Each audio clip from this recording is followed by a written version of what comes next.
Banyak dari kita tuh belum bisa menyisihkan income-nya untuk ditabung dan berinvestasi karena utangnya yang masih numpuk. Kalau kondisinya seperti itu, fokus dulu untuk melunasi utang. Baru setelah itu persiapkan dana darurat, asuransi, dan investasi. Nah, di video ini kita akan belajar cara melunasi utang secara cepat. Secara umum, utang tuh dibagi jadi dua, utang produktif dan utang konsumtif. Utang produktif itu meminjam untuk usaha dan kegiatan yang bisa menghasilkan uang lagi. Sedangkan utang konsumtif itu meminjam untuk hal yang nggak menghasilkan uang lagi, seperti utang kartu kredit, cicilan HP, pay later, kredit kendaraan bermotor KKB, dan KPR untuk rumah tinggal. Nah, kita akan fokus melunasi utang-utang konsumtif selain KPR. Misal, Arnold punya beberapa utang nih dengan total cicilan 1,3 juta per bulan. Padahal penghasilan dia hanya 3 juta per bulan. Karena kebanyakan cicilan, Arnold nggak bisa mulai berinvestasi. Nah, langkah pertama, Arnold jangan ambil utang baru untuk menutupi utang yang lama ya. Masukin semua kartu kreditnya ke dalam satu kotak, kunci, dan taruh di tempat yang susah diambil.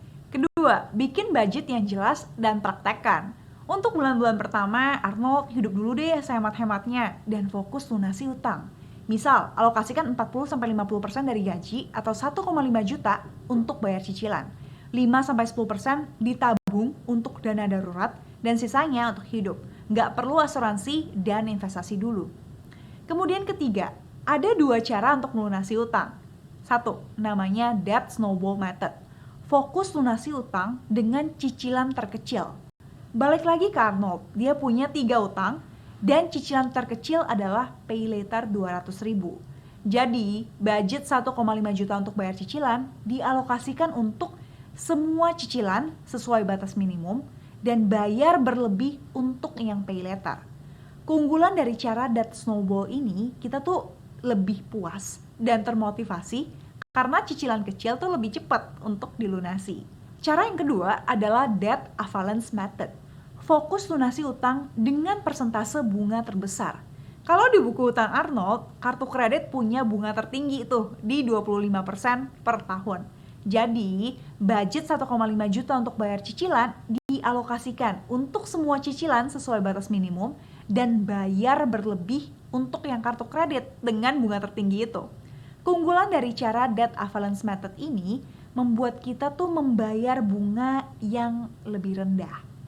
Nah, kedua cara tersebut bisa digunakan dan sama baiknya sesuaikan dengan karakter diri kamu aja. Jika kamu tuh orangnya yang butuh motivasi atau dorongan untuk melakukan sesuatu, mungkin lebih cocok yang debt snowball method. Tapi kalau kamu tuh mau yang sesuai hitungan dan logika, lebih cocok debt avalanche method. Kemudian langkah yang keempat, kalau uangnya nggak cukup untuk hidup dan bayar utang, cari uang tambahan dengan side job dan menjual atau menyewakan atau menggadaikan aset yang kita punya sekarang. Nah, itu dia 4 tips untuk cepat melunasi utang. Semoga berhasil dan bermanfaat ya.